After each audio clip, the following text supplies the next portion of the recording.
नमस्कार दोस्तों, BK news YouTube channel पर आपका स्वागत है। फसलों के ताज़ा भाव तेजी मंदी रिपोर्ट सबसे पहले पाने के लिए चैनल को सब्सक्राइब कर लें। आइए जानते हैं लहसुन के ताज़ा भाव। सोलापुर के अकलूज मंडी में लहसुन के भाव रहे 3,000 से 5,000 रुपये प्रति क्विंटल।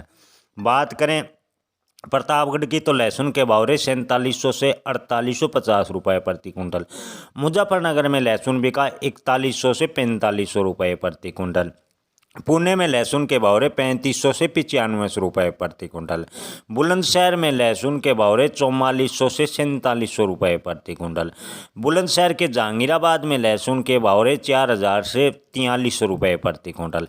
बात करें फैजाबाद की तो लहसुन के भाव रहे 4800 से 5600 रुपये प्रति क्विंटल। बांदा में लहसुन बिका 5000 से 5190 रुपये प्रति क्विंटल। अहमदनगर के राहुरी मंडी में लहसुन के भाव रहे 5000 से 10,000 रुपये प्रति क्विंटल। बांदा के अत्रा मंडी में लहसुन के भाव रहे 4800 से 5000 रुपये प्रति क्विंटल। फतेहपुर में के खागा में लहसुन के भाव रहे 2700 से 2900 रुपये प्रति क्विंटल। बात करें गाजियाबाद की तो लहसुन के भाव रहे 4300 से 4500 रुपये प्रति क्विंटल। गोंडा के नवाबगंज में लहसुन के भाव रहे 4600 से 4780 रुपये प्रति क्विंटल।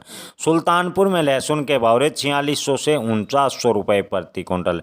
बात करें मैनपुरी के गिरौर की तो लहसुन के भाव रहे 3700 से 5900 रुपये प्रति क्विंटल। बात करें मैनपुरी के बेवर की तो लहसुन के भाव रहे 4000 से 4500 रुपये प्रति क्विंटल। बलरामपुर में लहसुन बिका 4600 से 4900 रुपये प्रति क्विंटल। मिर्ज़ापुर में लहसुन के भाव रहे 4700 से 4850 रुपये प्रति क्विंटल। उन्नाव में लहसुन के भाव रहे 4400 से 4600 रुपये प्रति क्विंटल। बिलसी में लहसुन के भाव रहे 4600 से 4800 रुपये प्रति क्विंटल। नासिक में लहसुन के भाव रहे 4100 से 12,500 रुपये प्रति क्विंटल। बात करें अमरावती की तो लहसुन के भाव रहे 6000 से 10,000 रुपये प्रति क्विंटल। बात करें उधमपुर की तो लहसुन के भाव रहे 4000 से 6000 रुपये प्रति क्विंटल। धन्यवाद।